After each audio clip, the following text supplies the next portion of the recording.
Hi guys, welcome to my man cave. Just thought I'd give you a quick overview on my Willspeed RF2. Right, so here she is, fresh from the track on Sunday. So did our first indoor meeting on EOS carpet down at 1066 Club in Hastings in the UK. I've just literally given it a dust off and hung it back up on the wall. It went really well. Finals didn't go too good. I qualified 8th in the A final. And finished 7th. Had a few crashes, but there we go, that's racing as they say. But the car was great, handled really well, loads of steering, and was spot on through the night.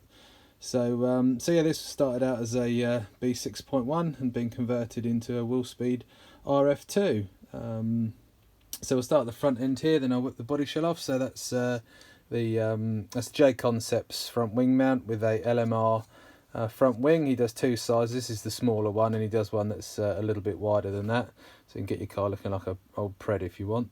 Running pretty much stock front end. Got the hard gull wing front wishbones on it. These hard B6.1 rear wishbones. What are the springs on this? Yeah, red fronts, blue rears, thin pistons, 1.7s, 1.6s on the rear, and 37.5 on the front oil and 32.5 on the rear oil. And the only other thing I'm running down here, if you can see that, is the Avid +1 steering blocks. Just livens up the steering a bit, and I found it gave it a bit more on-power steering as we had quite a long fast sweeper onto the straight and it was pushing a bit there, so I put them on and it hooked around the quarters quite nicely. And on the rear end, just running the alloy hubs, as you can see. Haven't got the 6.2 bits on it yet, but I see a lot of the 6.2 drivers putting these back on their new cars, so it's going good for me at the minute, so we'll leave it at that. And then on the back here we've got the Take One mount from Willspeed, another option part for the cars, and they do these for the Yokomo car as well. But you can basically run 0 degree tow, which is what I'm running there, which gives the car more corner speed and just generally makes it feel better all round. So a great option for your cars. So check the Willspeed website if you want to grab one of those. But they're an awesome addition, about £15 I think, but the difference it made was huge, so probably the best 15 quid I've spent on RC before. Right, so I'll just whip the body shell off to show you the insides of the car. So for those that aren't familiar with the Willspeed cars, it runs 5-gear transmission, so it's the motor's quite far forward on the chassis. What else have we got on this that's different? Oh yeah, the J Concepts C block there. Some wing washers from Avid, which look cool. Rude Bits rear wing, that's the RF1 wing. I have been asked quite a few questions about what wing to run on the car.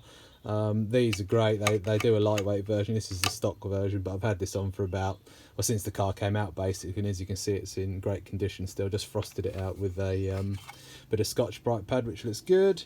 Running a vented slipper, that's a Kyosho spur gear and slipper pads, just because I had one in the box, and it's stayed on there ever since. Been good.